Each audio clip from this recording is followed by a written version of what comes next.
everybody, it's Tessa from Meyer Hatchery. Spring is in the air, and that means it's time for my backyard chickens to incubate. Now what does that mean? I'm gonna make my flock expand by incubating eggs that I have from my own personal flock of hens and roosters. So right here, this is Miss Jackie. She's about 2 weeks old. Her mom and her dad are both silkies from my flock. And I hatched her out in an incubator right here at home. Now, it wasn't important to me to have a pure breed chicken, but if it's important to you to have a certain breed, you'll want to pair off your rooster and your hen for at least 2 to 3 weeks before you start collecting eggs to incubate, so you can make sure that that rooster is really the father. If it doesn't matter to you, then you can collect any eggs at any point, and then you can check them for fertility. Now, we're not looking to see if the eggs are fertile, we're looking to see if they have been fertilized. Make sure that rooster's doing his job. So we're gonna look at what it looks like when you crack open a fertilized egg, and then I'm gonna show you what types of eggs are great for incubating and which ones aren't. Then we'll check some progress on some eggs I have hatching, and everybody's in luck because there's one little baby hatching today, probably Jackie's sister or brother. So let's take a look. All right, so I'm gonna show you some eggs that I would definitely set in an incubator and some that I wouldn't, and why. So these eggs up here are ones that I would not set for incubation from my backyard stock. Now this one is just dirty. I would only do this if I only had one of these eggs and I wanted it. But this one's all covered in mud and probably poop. So this is one where I would not try to clean it. I would just eat this one or feed it back to my hens. I would not incubate this one.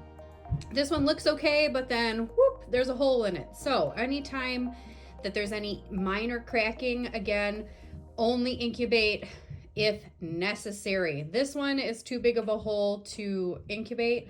I wouldn't try to patch that. And actually, to be honest with you, it's not a great idea to do any with any kind of cracking or holes, just because bacteria can get in there and it can spread within your whole incubator. So anytime I see any kind of cracking or hole, that is not a candidate. This one right here looks like a bantam egg. It's not. It's actually somebody's first egg. Now, could I incubate it? Absolutely. But the shell is where that baby grows. So if you look at the size between this egg and this one right here, I don't want my baby to be confined to this small of an egg. So if you can, wait until you have a normal sized egg. Now, this one here, it's actually a little abnormal shaped. It's very long. So this is an egg that's coming from somebody who's right after their molt. This is also one that I probably wouldn't use because when I candled it, it has 2 yolks. And though it is possible to hatch an egg with 2 yolks and either get 1 or 2 babies, it's also not very likely. So this is one that I would throw out too. So don't be afraid to candle them beforehand to make sure you're not dealing with any double yolkers if you have an egg that looks bigger than normal. So these 3 are eggs that I would put in my incubator. They are clean. They're the same size that they normally are for that breed. So I've got, this is a gold lace Wyandotte, olive egger, and then this one down here is a silky bantam. So I've already checked these for cracks, no holes, no debris. These ones are ready for my incubator. Here's what it looked like when I cracked open some of these eggs. Now in this, I have 5 eggs, all collected today. There's one in particular that I can tell is fertilized, and it's on the top left. That bullseye that we're gonna zoom in on here, that is what you're looking for in a fertilized egg. Fertile eggs will have a small dot on them, all eggs do, but until you see that second ring that makes it a bullseye, that's just a fertile egg, not a fertilized egg. So out of these ones, it looks like I have 1 out of 5 that the rooster has done his job. All right, so I candled my eggs. I made sure I had no cracks. I picked ones that I'm pretty sure are fertilized because I've seen the rooster with the hens since I'm not pairing them up, and I put them in the incubator. 4 days later, this is what you're going to see if your egg is starting to develop. It almost looks like a little chicken claw in there, but that's the first signs of veins coming through this egg. So not only was it fertilized, but my incubator was at the right temperature and humidity, and we are starting to develop. Now this is what it looks like if it starts to develop, but then it kind of putzes out. This is that ring of death, or maybe this one had a crack that I missed, but this one is not viable.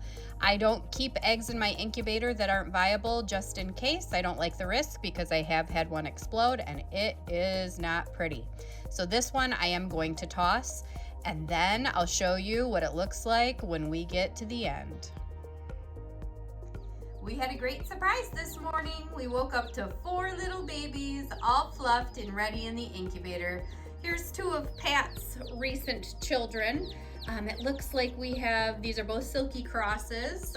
One, I finally got my splash silky, or maybe a blue silky. And then, watch out little baby. We've got a little black one in the back. So I'm gonna get my incubator cleaned, and I just love looking at these little babies as they start to grow, to see who their mom might be or who their dad might be. If you have any questions about incubating your own eggs at home, be sure to reach out to us at meyerhatchery.com and like and subscribe to see all of our other awesome videos. Happy hatching, everybody!